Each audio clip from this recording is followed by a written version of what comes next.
મારો પ્રેગ્નન્સીનો 5મો મહિનો ચાલતો હતો. હું ફિઝિકલી ને મેન્ટલી બધી રીતે ફિટ જ હતી, પણ અચાનક આઘાત લાઈફમાં બહુ મોટો આવેલો.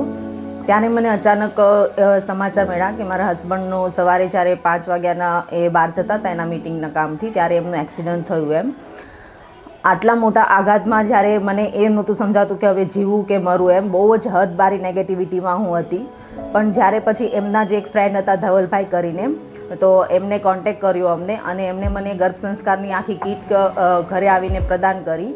પછી સુયોગી મેડમે મારી સાથે કાઉન્સેલિંગ કર્યું અને એને મને ખૂબ જ હિંમત આપી કે તું હિંમત રાખ અને તું આ બધું ધીરે ધીરે બધી એક્ટિવિટી કર, તને ગમશે ને. એ રીતે મેં ગર્ભ સંવાદ કર્યો, પણ એ ગર્ભ સંવાદમાં પણ મને આટલું રિઝલ્ટ મળ્યું છે મારા બેબીમાં કે એમને મેન્ટલી કે ફિઝિકલી રીતે કોઈ જ પ્રોબ્લેમ નથી, અને આટલા મોટા આઘાત હોવા છતાં પણ એની પોઝિટિવિટી બહુ જ સારી જોવા મળી છે કે આટલી નેગેટિવ પરિસ્થિતિમાં જો હું આટલી તંદુરસ્ત બાળકીને જન્મ આપી શકતી હોય તો તમારે બધાને તો એથી બેસ્ટ થઈ શકે છે. તો પ્લીઝ ગર્ભ સંસ્કાર એકવાર તમે ટ્રાય કરો, તમને બહુ જ ગમશે અને તમને જોઈતા રિઝલ્ટ તમારી બાળકીમાં મળશે. બીજા હોય એ લોકો કરતાં કમ્પેરમાં મારી બાળકી એમને વધારે એક્ટિવ લાગે છે. ત્યારે મને વિશ્વાસ આવ્યો કે નહીં, જે મેં ગર્ભ સંસ્કાર કર્યું છે એનું મને રિઝલ્ટ મેં ખુદે તો અનુભવ કરેલું જ છે, પણ મને જ્યારે કોઈ કહે છે ત્યારે બી મને બહુ જ ગમે છે.